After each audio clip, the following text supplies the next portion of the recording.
Di ko alam kung anong nangyari sa'yo at naisip mo na kunin ulit si Veronica. Wala, naisip ko lang. Huwag niyong kalimutan na malapit na kayong mga anak at wala na akong oras para gumawa ng ibang bagay. Gusto niyong ako ang mag-alaga sa bata, hindi ba? Siyempre, no? Wala ka ng ibang magiging obligasyon kundi alagaan ako at ang bata. Kung ganon, kailangan nating kumuha pa ng iba. Mas magandang si Veronica. Alam niya na kung ano ang gagawin niya rito, kaysa kumuha pa ng tuturuan. Ewan ko. Pag-iisipan ko. Sa ngayon, may mas mahalagang bagay ako na dapat unahin. Kaya sige na, gusto ko magpahinga muna. Opo, senyora. Bakit, Veronica? Bakit? Isa yung mahaba at terribleng istorya. Wala na akong kahit konting pag-asa. Ano ba nangyayari sa'yo, Veronica?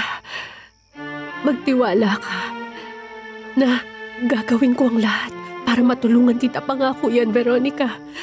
Hindi mo ko matutulungan. Walang makakatulong sa akin. Sa Diyos, walang imposible. Kung sasabihin mo sa Kanya, sigurado ako na pakikinggan ka niya.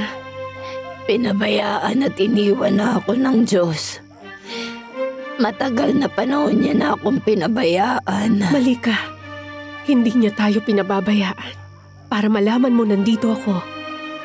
Dumating ako sa tamang oras para hindi ka tuluyang mamatay. Dahil pinapunta ako ng Diyos.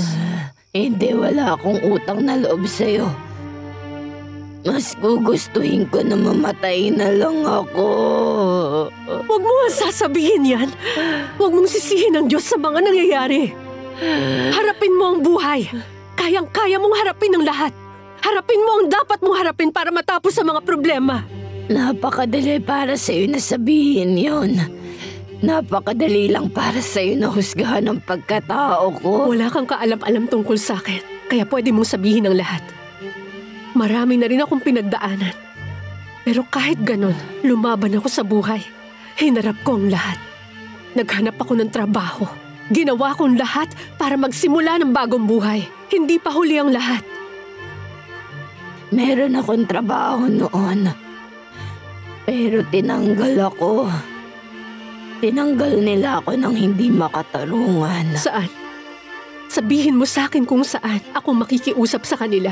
Saan ka nagtatrabaho, Veronica? Doon sa bahay ni Fernando si Altamirano.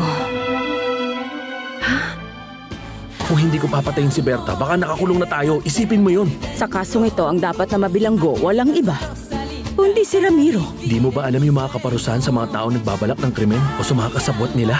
Kung hindi ka dumating sa oras, siguradong patay na ngayon si Veronica.